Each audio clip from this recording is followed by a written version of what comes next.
Halo semuanya, saya menikmati camp ini bersama dengan anak-anak muda saat ini. Itu menjadi berbahagia sekali. Terus saya menonton video-video dan kesaksian itu menjadi kelihatannya indah sekali. Dan saya juga menjadi berbahagia bisa sampaikan firman kepada anda semua. Khususnya kali ini kami membahas dunia hati dengan Alkitab. Tidak ada yang dapat menjelaskan hati lebih baik daripada Alkitab. Hari ini kita baca Yohanes pasal 6, mulai ayat 1 sampai 13 kita baca.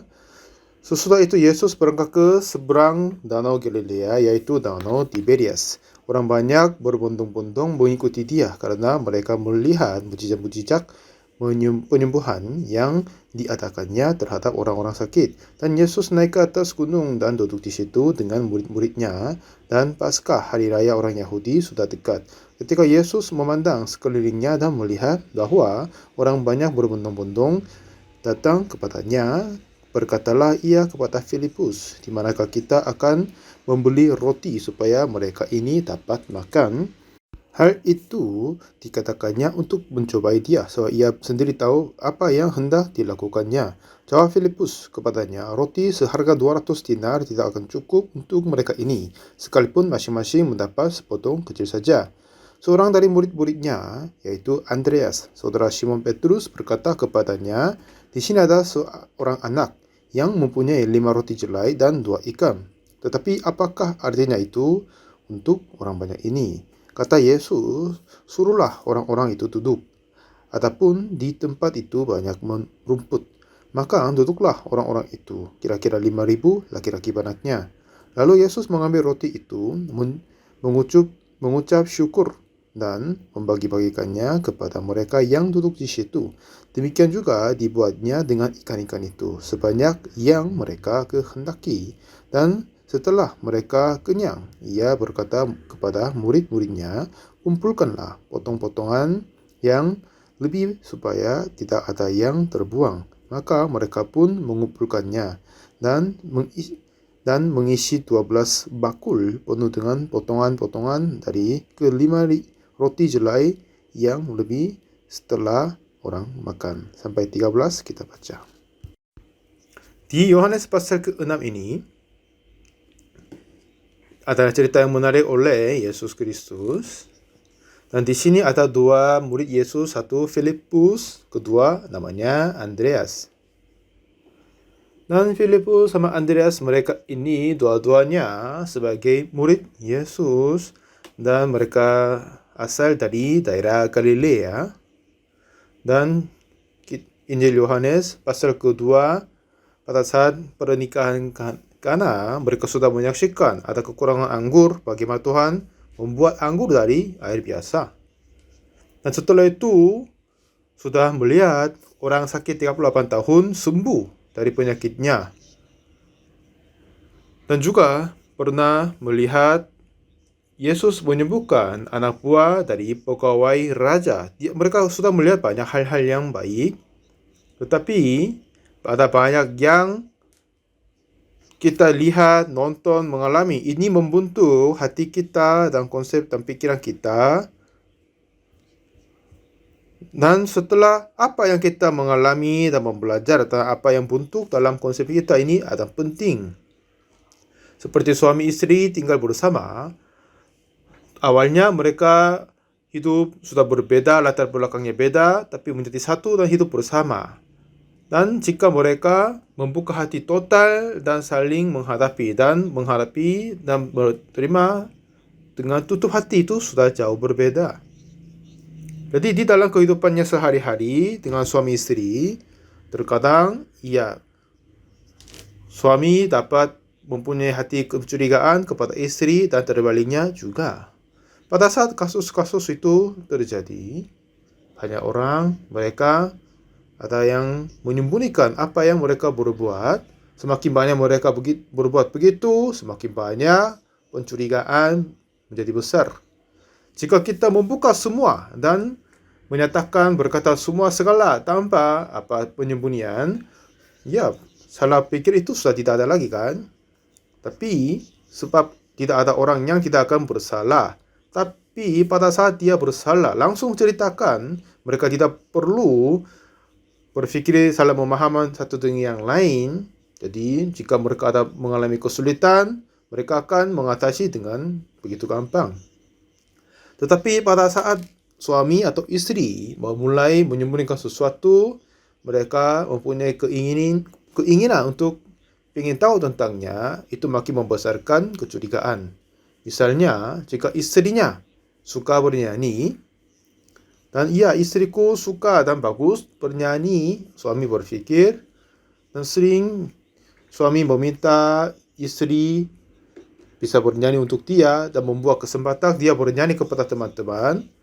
Dan seperti begitu, nyanyian dari istri akan menjadi bahagia kepada suaminya.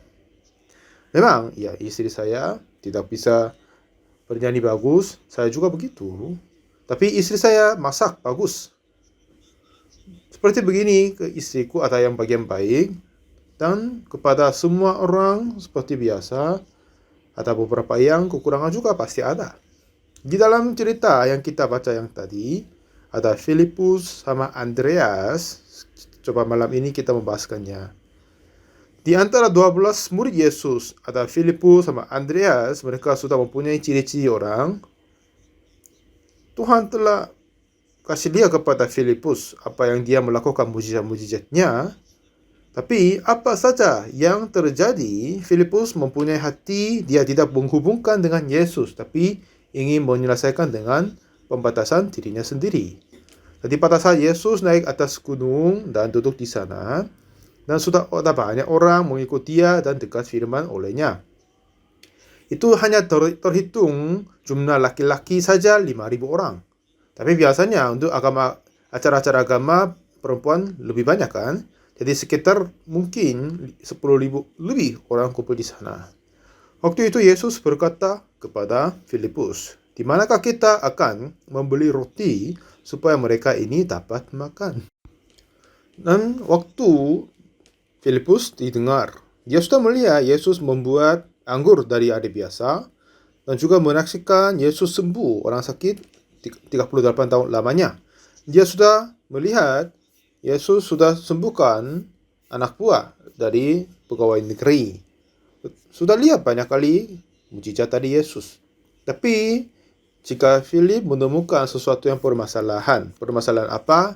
Untuk memberi makanan kepada 5.000 orang ini, apa yang ingin Yesus adalah, karena Yesus adalah sudah mempunyai kuasa. Jika Filipus mempunyai permasalahan dan sulit, dia dapat mengandalkan Yesus. Inilah apa yang Yesus meminta kepada Filipus, biar dia dapat mengandalkan Yesus.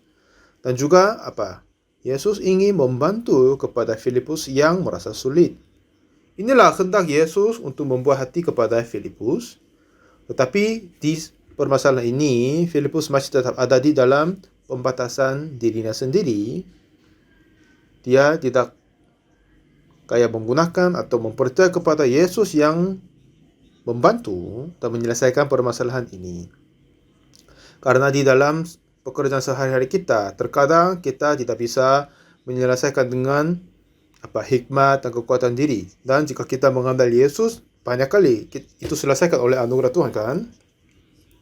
Dulu juga saya ikut gereja, tapi tidak bisa melanjut kehidupan rohani yang terbaik. Tapi pada tahun 62, saya dapat iman yang benar, yang mengandalkan Yesus Kristus. Setelah itu, apa saja yang terjadi, saya mengandalkan Tuhan Yesus, dan Yesus menyelesaikan dan membantu semua segalanya. Nah, seperti begitu, Tuhan Yesus datang dunia untuk mengasihi kita, dan juga dia sudah menjadi jawab dan solusi dari atas segala kesulitan kita, termasuk permasalahan dosa kita juga. Jadi, Tuhan Yesus meminta kepada kita bahwa kita ingin menerima bantuan oleh Yesus dan dia ingin kerja untuk kita. Jadi dengan sengaja Yesus bertanya kepada Filipus, kata dia, di manakah kita akan membeli roti supaya mereka ini dapat makan? Hanya laki-laki saja terhitung 5.000. jika kita menghitung perempuan juga, pasti akan lebih dari 10.000 orang. Jika mereka punya uang, bisa dapat membeli sebanyak mungkin roti banyak itu, tidak mungkin kan? Tapi Filipus berkata, roti seharga 200 dinar tidak akan cukup untuk mereka ini, sekalipun masing-masing mendapat sepotong kecil saja. Ya, ini mungkin agak kecewa kepada hati Yesus kan? Memang dia mengalami kesulitan permasalahan ini. Tapi Yesus sudah berkuasa di atasnya. Tapi Filipus, dia berada di dalam pembatasan pikiran diri, tidak sama sekali menghitung Yesus di dalam soal ini. Memang Yesus tidak dapat dilihat. Tetapi, jika dia dan kita menyatukan dengan hati Yesus dan kita menerima kasih Yesus, Yesus akan memberikan pendamaian yang kita tidak punya, memberikan kebahagiaan dan juga memberi kegembiraan kepada kita. Itulah hal yang luar biasa. Setelah saya membaca Alkitab dan sudah banyak kali membacanya, tidak bisa terhitung semua. Lalu saya menemukan hati Yesus, dan setelah saya menemukan hati Yesus dan menyatukan hati sama Yesus hati, dan setelah itu saya mengalami banyak kali Yesus kerja di dalam hatiku dan kehidupanku. Itu merasa syukur dan berbahagia. Itu tidak dapat menyatakan dengan kata-kata manusia. Setelah saya mengenal Yesus, sebelumnya saya berada di dalam dosa dan kejahatan, selalu berdosa kayak pencurian, berbohong. Tetapi setelah saya bertemu Yesus di dalam hatiku dan menyatukan bersama dengan Yesus, dan Yesus terus bekerja yang luar biasa di dalam hatiku dan kehidupanku. Sekarang kami mempunyai sekolah middle and high school Lincoln di kota Kimcheon di Daegu. Pada saat kami membuka Lincoln SMA SMP International itu, kami mengajar mind education kepada muridnya. Dan beberapa tahun yang lalu, ada yang kantor dari Perdana Menteri dari Cote d'Ivoire, mereka datang mengunjungi sekolah kami. Mereka berkata, inilah sekolah terbaik dunia, mereka berkata. Lalu, sekretariat kerajaan Eswatini juga datang melihat sekolah kami, dan mereka berkata, ini jauh lebih besar, baik daripada sekolah kerajaan dari Inggris. Kenapa kami tidak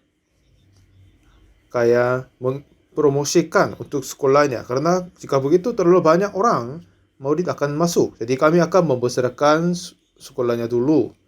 2 tahun yang lalu kan, saya datang di Amerika Selatan dan bertemu 4 presiden. Lalu saya menceritakan kepada beliau mereka untuk mengadakan mind education. Jadi keempat presiden dari keempat negara meminta menerima mind education di negaranya. Lalu saya meminta tolong kepada mereka. Ya, memang ini sulit sekali ketemu presiden lagi. Jadi perintahkan kepada Menteri Pendidikan biar kami akan bantu mind education kepada negara masing-masing. Jadi apa yang kami meminta adalah tolong menentukan satu sekolah kepada kami, biar kami memberi kuliah umum mind education sekali seminggu. Dan setelah 1 tahun kemudian, setelah memeriksakan sekolah itu, lalu hasilnya cukup baik, nanti tolong memberikan kesempatan kepada kami biar memberi kuliah umum mind education kepada semua murid di negaranya. Jadi semua presiden mereka senang suka.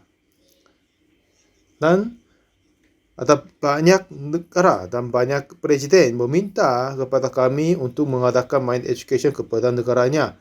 Kami sekarang sudah buat buku tes, lalu buku-buku yang latihan juga kami sudah siapkan. Tapi sebab pandemi COVID ini, kami tidak bisa lanjut pekerjaannya. Tapi setelah ini sudah selesai, kami akan terus pergi ke banyak negara untuk mengajar mind education kepada murid-murid di seluruh dunia. Dan di dalam IYF juga kami mengajar mind education melalui Alkitab.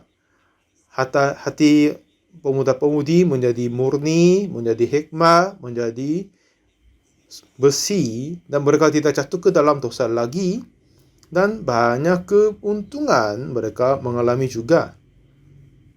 Dan biasanya apa yang kami mengajar melalui IYF ini masih kurang untuk dalam 1 minggu saja. Jadi terutama kami mengajar daya pikiran, yang kemudian kami mengajar daya untuk pengendalian, yang ketiga mengajar daya saling tukar.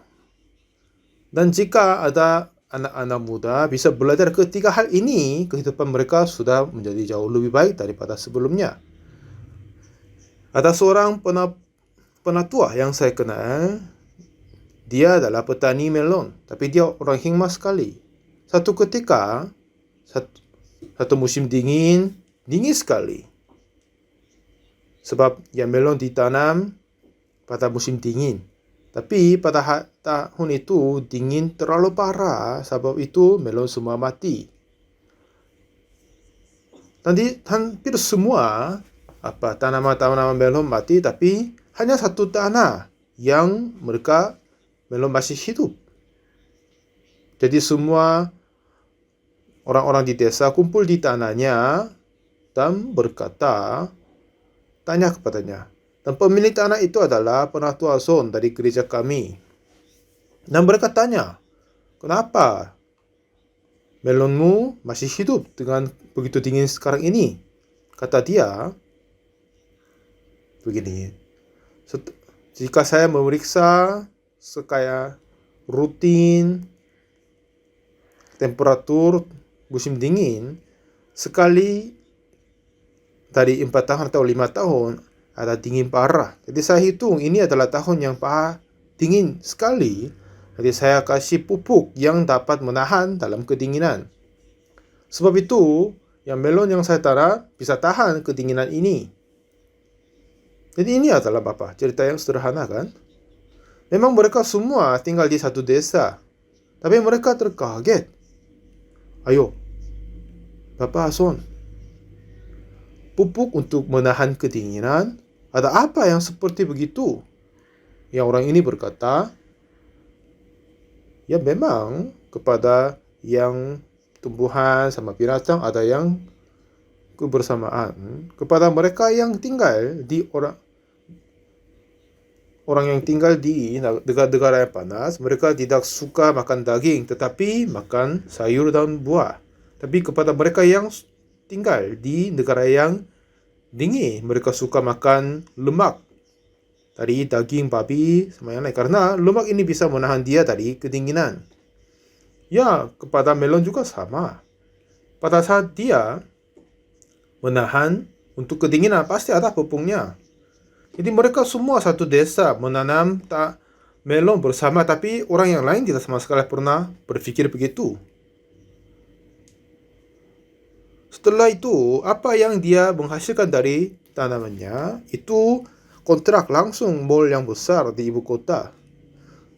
Sudah kontrak samanya, dan dia menjual 100.000 lebih mahal per satu kardus daripada yang lain. Dan mall itu meminta tolong jual semua melonmu ke mall kami, begitu. Jadi mereka semua menanam melon, membesarkan bersama, tapi dia berpikir tentangnya lebih banyak daripada yang lain. Jadi hanya menanam melon dan membesarkan dengan pikiran sudah jauh berbeda. Untuk melon, mereka berbunga musim semi dan berbuah. Dan kedua berbunga lagi dan berbuah melon lagi. Dan ketiga kali berbunga dan juga dapat hasilkan melon ketiga kalinya. Dan pada saat itu sekitar bulan Juli atau Agustus. Tapi waktu itu setelah ketiga kali mereka menghasilkan, tapi masih panas, masih hangat cuacanya, jadi mereka masih cukup bisa menghasilkan. Tapi setelah 3 kali hasil melon, ya tumbuhannya sudah menjadi lemah dan mati. Tetapi pada saat dia melihat labu yang ditanam di sampingnya, labu itu bisa segar sampai akhir musim gugur. Jadi orang ini berpikir, memang ini tanahnya tetap sama. Labu ini dapat berhasil sampai musim dingin. Tapi melon ini masih ada banyak waktu, tapi tidak bisa menghasilkan lagi. Lalu dia menemukan apa yang keberbedaan dari labu antara melon. Lalu ada apa yang beda adalah akarnya. Akarnya beda. Jadi akar dari melon tipis seperti yang jari yang terakhir kita, tapi akar dari labu tebal seperti ibu jarinya. Jadi akar dari labu lebih tebal, lebih kuat, lebih tertanam mendalam, sebab itu dapat menghasilkan lebih banyak daripada melon.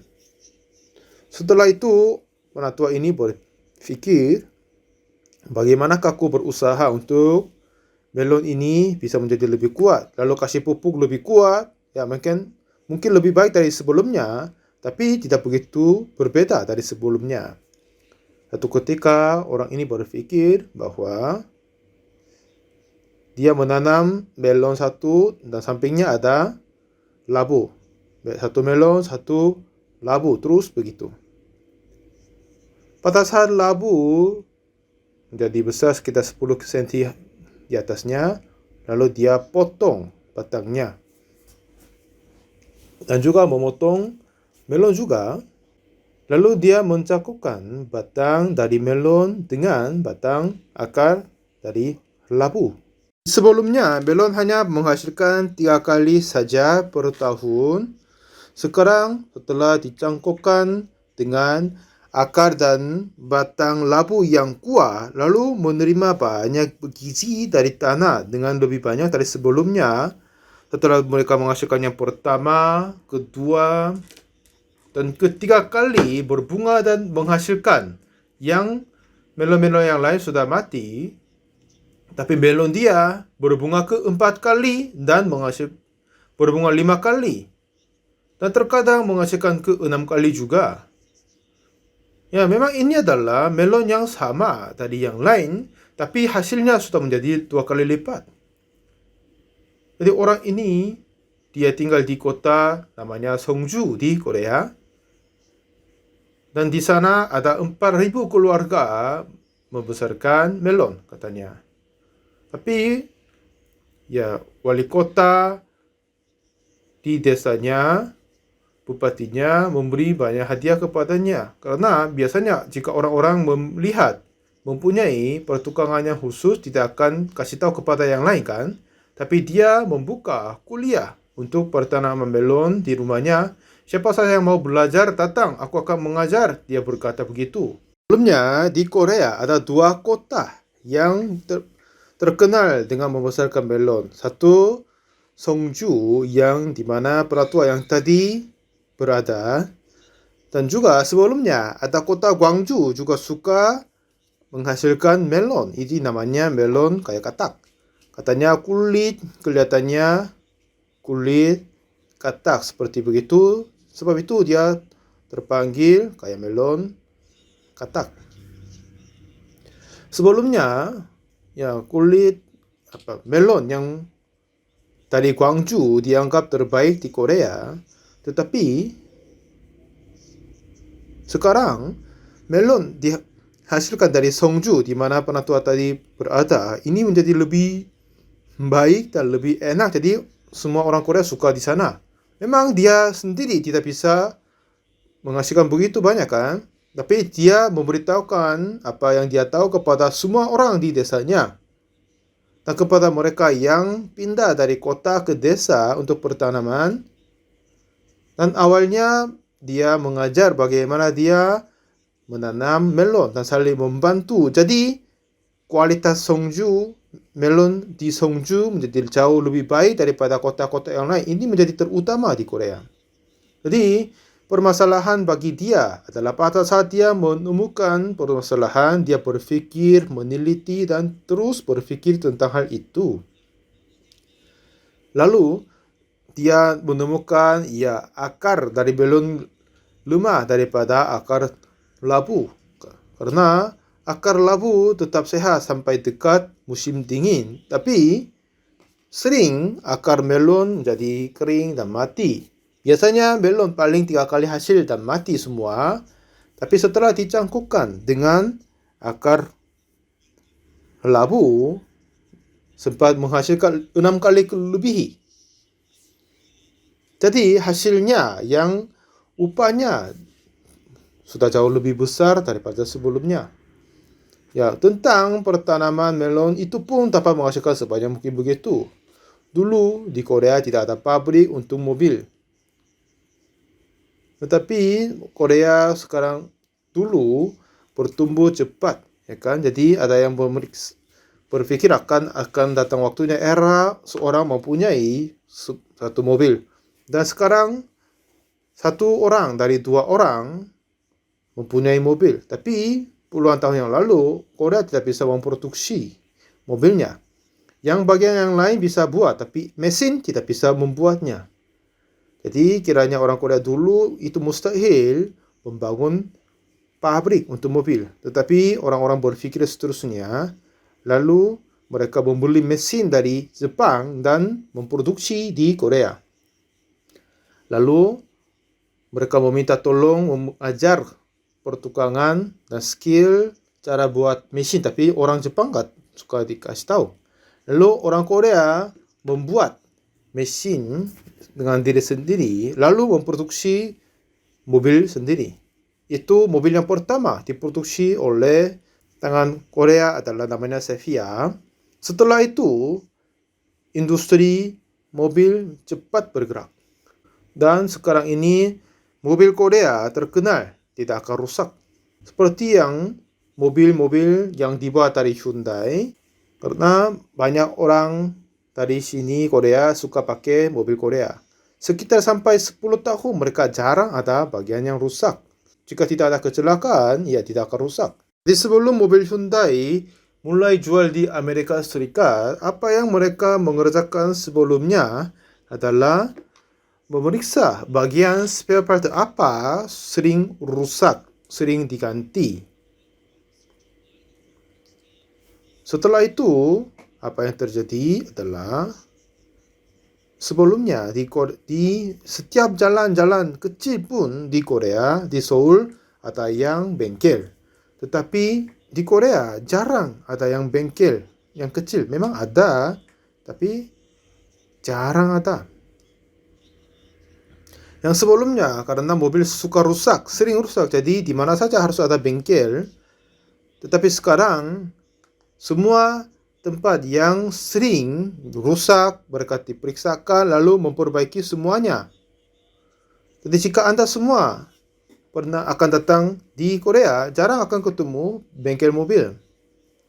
Sebelumnya setiap tempat istirahat di jalan tol akan ada bengkel karena suka dan sering rusak mobilnya. Tapi pada saat mereka mau menjual mobil di Amerika, biasanya merek mobil-mobil yang lain, mereka mempunyai garansi, jaminan garansi sekitar 20 mil lamanya. Tetapi pada saat Hyundai mau jual mobil di Amerika, dan mereka sarankan hal yang besar kepada orang Amerika. Kata mereka akan memberikan garansi selama 10 tahun dan juga 100,000 kilometer jauhnya. Jadi orang-orang kaget. Nah, setelah itu mobil Hyundai jual banyak sekali di Amerika. Karena memang harga-harga untuk tenaga kerja di Amerika tinggi. Jadi, untuk jika mereka rusak mobilnya, masuk bengkel itu menjadi mahal. Tapi mobil Hyundai tidak rusak. Jadi selama 10 tahun dikasih garansi. Jadi jual banyak sekali. Kenapa hal ini terjadi? Adalah mereka memeriksa bagian spare part mana yang banyak dirusak. Lalu mereka memeriksa dan memperbaiki satu demi yang lain. Jadi dalam singkat waktu mereka dapat memproduksi mobil yang tidak akan rusak. Seperti begitu orang harus berpikir. Nah, di dalam hubungan kita dengan Yesus dan orang-orang ikut gereja dan percaya Tuhan, mempersembahkan, bernyanyi, puji nyanyian, dan berdoa di gereja kan. Tapi jika kita berfikir melebihinya, jika kita mengalami kesulitan, nah seperti yang di sini, harus kasih makan kepada 5.000 orang, tidak ada caranya. Lalu Yesus tanya kepada Filipus, di manakah kita akan membeli roti supaya mereka ini dapat makan? Nah, di sini 5.000 orang. Dari mana mereka bisa cari makanan cukup untuk 5.000 orang? Tidak bisa cari kan? Di mana tempat yang hanya lumpur saja, tidak ada yang apa-apa. Waktu itu Filipus berkata, walaupun roti seharga 200 dinar tidak akan cukup untuk mereka ini sekalipun masing-masing mendapat sepotong kecil saja. Nah, kenapa Yesus tanyakan ini kepada Filipus? Karena Filipus sudah banyak kali melihat Yesus mengadakan kayak mujizat dengan kuasanya. Walaupun begitu, pada saat dia mengalami kesulitan, dia tidak menghubungkan diri kepada Yesus. Jadi apa yang Alkitab berkata di salah seorang murid yang lain di sini, ayat 8 berkata, seorang yang dari murid-muridnya, yaitu Andreas, saudara Simon Petrus, berkata kepadanya, di sini ada seorang anak yang mempunyai 5 roti jelai dan 2 ikan.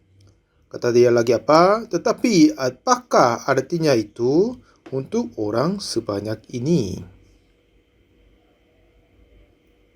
Nah, seperti yang tadi Filipus berkata yang tadi, tapi Andreas jawabnya beda. Dua-duanya asal dari desa yang sama dan dua-duanya murid Yesus. Filipus dia hanya masih ingat mengalami Yesus mengadakan banyak mujizat, menyembuhkan orang sakit dan membuat anggur dari air biasa, tapi dia tidak terima dan tidak tarik kuasa Yesus di dalam kehidupannya, dan dia sendiri akan mengalami anugerah Tuhan. Hati dia masih belum sampai sana.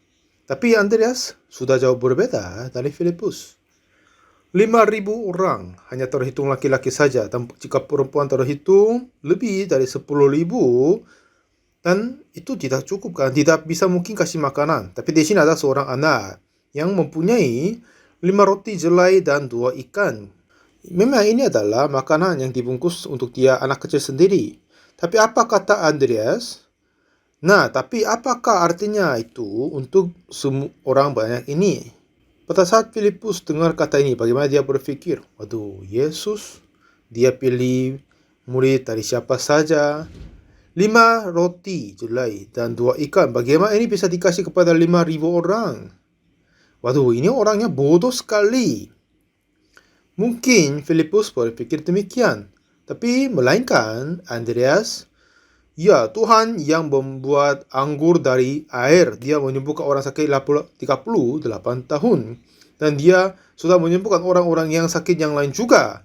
Jika Yesus yang begitu berkuasa dengan roti yang 5 roti saja dan 2 ikan, dia sudah cukup memberikan ini kepada 5.000 orang. Jadi sekarang 5.000 orang butuh makanan. Tapi Filipus mau cari solusi kecuali Yesus, tapi masih belum dapat hasilnya. Kata Filipus apa? Ya, roti seharga 200 dinar tidak akan cukup untuk mereka ini. Tidak akan mungkin jadi kepadanya. Tidak akan mungkin.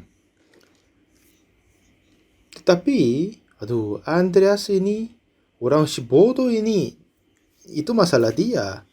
Bagaimana bisa dikasih kepada 5.000 orang dengan 5 roti jelai dan 2 ikan? Ya, tapi Andreas beda dari Filipus. Memang kita sendiri nggak bisa. Tapi untuk Yesus, dia bisa kasih roti ini kepada 5.000 orang. Hati ini berada di dalam isi hati Andreas.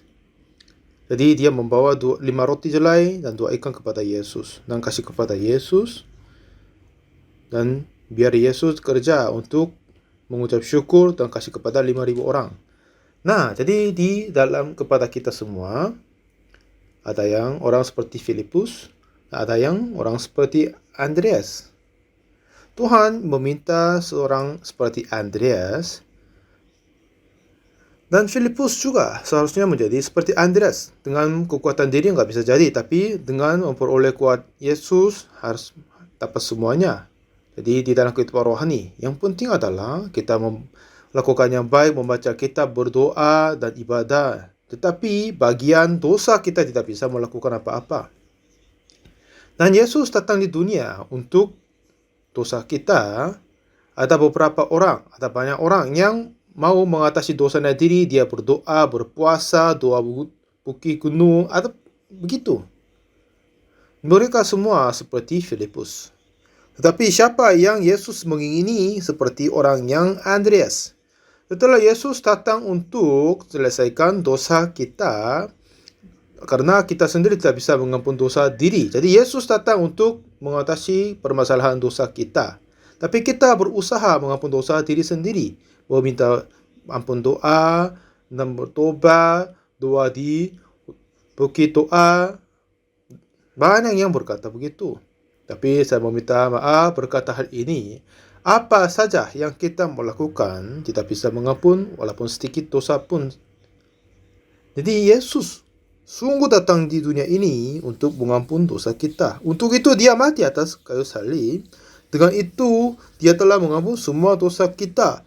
Jika kita datang kepada Yesus seperti 5 roti jelai, sudah cukup memberi makan kepada 5.000 orang, ada masih sisanya. Sebab Andreas sudah tahu kuasa Yesus. Jadi dia membawa 5 roti dan 2 ikan dan memberikan kepada Yesus. Dan katanya, apakah artinya itu untuk orang banyak ini? Artinya apa? Yesus tolong kerjakan untuk atas ini, dengan ini. Jadi Tuhan menyenangkan kepada iman Andreas. Lalu Tuhan mengucap syukur kepada roti itu, lalu memberikan kepada 5.000 orang. Masih atas sisanya banyak. Saat ini juga ada kehidupan rohani seperti Filipus dan juga Andreas. Tidak ada yang tidak berdosa. Untuk dosa kita semua, banyak yang berdoa, berpuasa, menangis, dan bertobat dan mengaku dosa sepanjang kehidupannya seterusnya. Seperti orang-orang seperti Filipus. Tuhan tidak menyenangkan kepadanya. Kenapa? Dengan pengusahaan kita, dengan pertobatan kita, dengan pengakuan diri, dapatkah ini dapat mengampun dosa? Kalau begitu, Yesus tidak perlu mati atas kayu salib. Sebab walaupun kita berusaha, itu tidak akan mungkin jadi. Untuk ini, Yesus mati dengan menanggung dosa kita. Jadi, seperti Andreas, Tuhan, aku ini mempunyai dosa. Tuhan, engkaulah yang menyelesaikan ini. Oh iya, sebab engkau telah mati atas kayu salib, semua dosaku telah beres, telah diampuni. Dengan mempercaya kepada kayu salib Yesus dan terima pengampunan dosanya, itulah yang penting. Tapi sampai sekarang masih ada banyak orang berusaha bertobat dan mengaku, menangis, doa malam-malam untuk menerima pengampunan, mengampun dosanya. Betapa menyakiti hati Yesus dengan ini. Yesus datang dunia untuk menyelesaikan dosa kita. Ya kan? Di mana siapa saja yang jika kita berusaha untuk mengampun dosa diri, itu menyakiti hati Yesus, mengecewakan hati Yesus. Jadi apa yang kita harus melakukan adalah kita harus maju depan Yesus saja, ya, lalu berkata, Tuhan, engkau telah mati atas kayu salib untuk dosaku, kan? Dengan kematianmu di atas kayu salib, engkau terima semua hukuman karena dosa aku. Dengan darah Yesus, darahmu di kayu salib telah mengampun dosaku. Tidak karena pengakuan atau pertobatan, ini tidak akan mengampun dosa kita. Jadi, untuk kita menerima pengampunan dosa, Yesus mati atas kayu salib dan menumpah darah. Kita harus mengandal darah Yesus. Tapi masih ada banyak orang, mereka berusaha untuk mengampun dosanya sendiri. Berapa banyak yang berusaha diri, kan? Ini mereka semua seperti Filipus.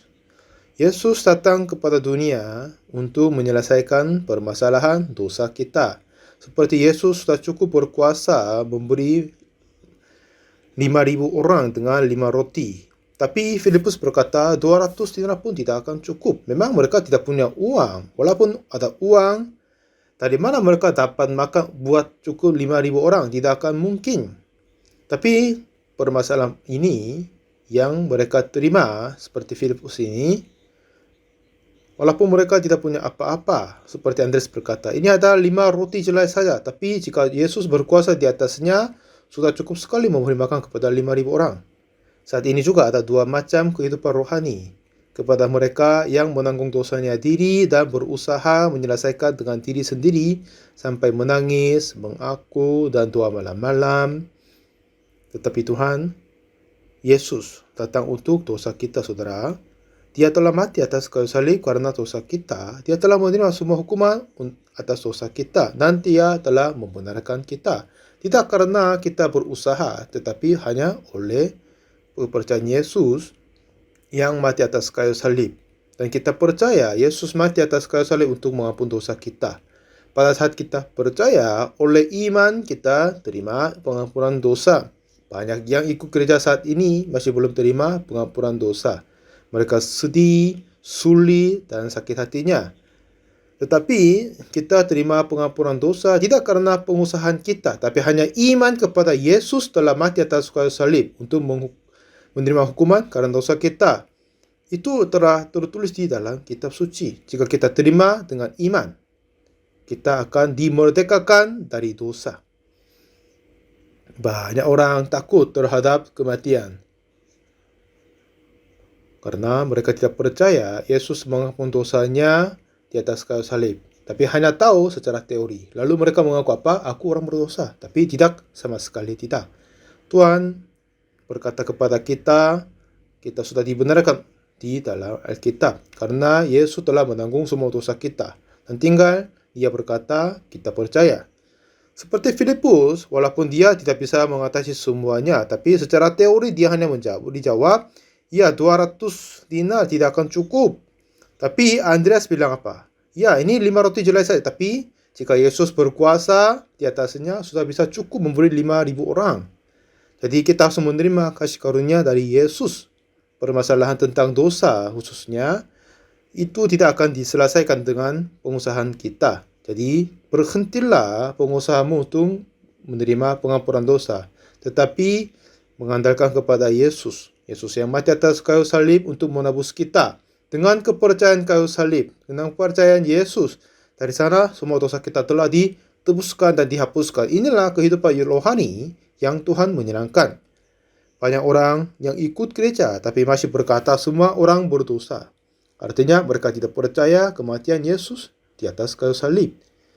Tetapi Tuhan telah menyucikan semua dosa kita di atas kayu salib dengan darah Yesus. Percayalah hal ini. Tuhan tidak hanya menyelesaikan dosamu, tetapi menanggung semua kehidupanmu dan kita semua akan hidup dengan berbahagia. Mari kita berdoa. Tuhan Bapa kami, terima kasih banyak. Walaupun kami berusaha banyak sekali untuk mengampuni dosa, tidak akan mungkin jadi. Tapi Engkau telah mengampuni dosa kami di atas kayu salib. Kami mengucap syukur padamu Tuhan, kepada kami semua yang hadir malam hari ini, kepada semua yang hadir di seluruh dunia, tolong memberkati mereka, biar mereka memandang kayu salib. Dan biarlah mereka percaya dosa kami sudah selesai di atasnya. Biarkan mereka percaya Yesus telah menanggung dosa kami, dan lalu kami percaya dosa kami telah ditebuskan, dan biarkan kami hidup dalam syukur bagi Tuhan. Terima kasih banyak. Dalam nama Tuhan Yesus kami berdoa. Amin.